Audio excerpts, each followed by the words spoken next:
Boa tarde a todos. Essa é a apresentação do trabalho baseado no artigo Avaliação de metodologias para valoração de recursos naturais e danos ambientais em ecossistemas costeiros. Estudo de caso de uma área do banhado da Palhocinha, no município de Garopaba, em Santa Catarina. Feito por mim, Leonardo Bueno, e pela Laís Rodrigues.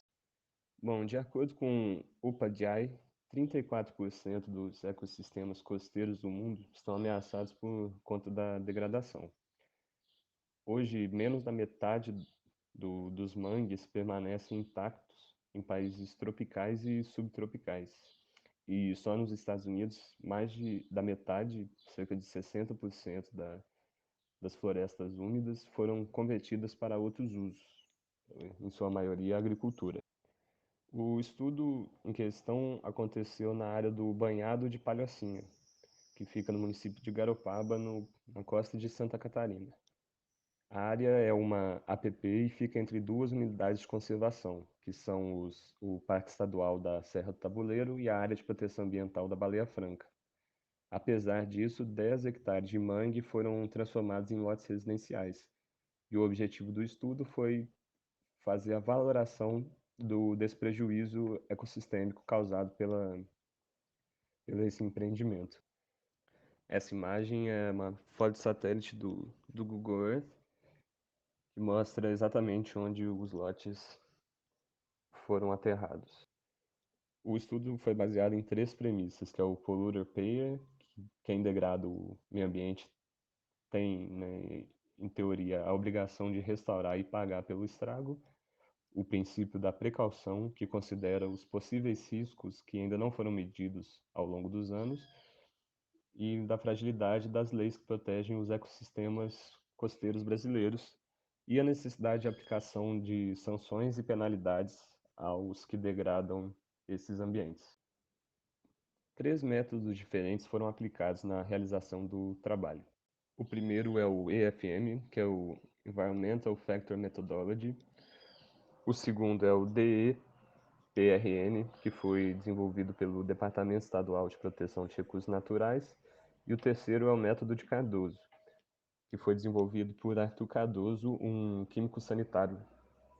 O método EFM ele começa calculando o preço para restaurar o ambiente degradado, resultando num valor usado na expressão AV igual sigma x mais FA, onde AV é a valoração de degradação ambiental, sigma x é a soma dos custos para restaurar o ambiente e FA é o fator ambiental, que tem o mesmo valor de sigma x, que no final das contas acaba que o custo para restauração é dobrado.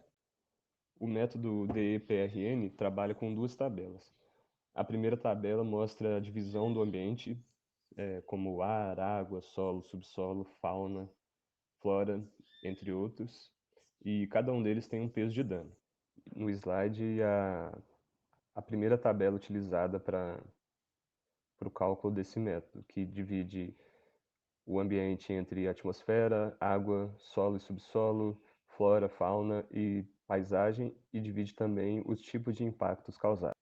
A soma dos índices da primeira tabela é comparada com a segunda tabela, que a partir daí vai fornecer um fator de multiplicação para cada meio.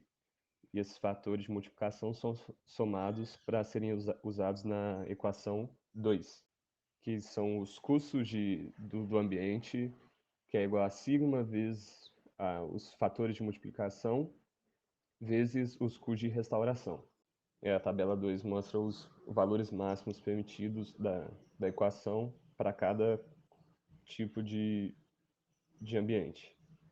O terceiro método é o método de Cardoso, que usa duas variáveis.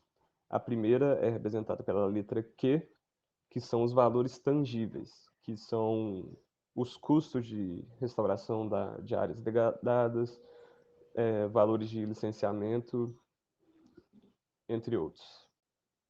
A segunda variável, representada pela letra I, representa os valores intangíveis, como, por exemplo, a morte de micro-organismos, da perda de biodiversidade e outras coisas.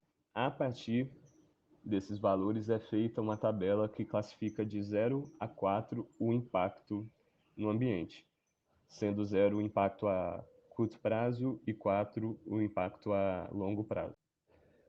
A partir daí, usa-se a fórmula VERD igual a sigma Q vezes sigma I, onde sigma Q é a soma dos valores tangíveis e sigma I é a soma dos valores intangíveis. A aplicação dos métodos para essa área em questão foi calculada em reais e convertida para dólares americanos na cotação de 2011, com o valor do dólar para R$ 1,80. Os gastos contabilizados foram caminhão basculante, que é contado em horas utilizadas, assim como a escavadeira hidráulica e uma escavadeira manual. As mudas utilizadas para reflorestamento, que são contabilizadas em unidade, o solo vegetal e o esterco de gado, que são medidos em metros cúbicos. Lembrando que para esse estudo não foi contabilizado o valor de profissionais envolvidos e nem de relatórios ou projetos de restauração, assim como licenças. Considerando a remoção de 1 metro de profundidade do solo para 10 hectares, o resultado seria de 100 mil metros cúbicos de solo a serem removidos e dispostos em outra localidade. O local escolhido para o despejo do solo fica a 4,4 km do local de retirada, então a viagem total seria de 8,8 km. A capacidade do caminhão de carga é de 8 metros cúbicos, então seriam necessárias 12.500 viagens para a realocação do solo.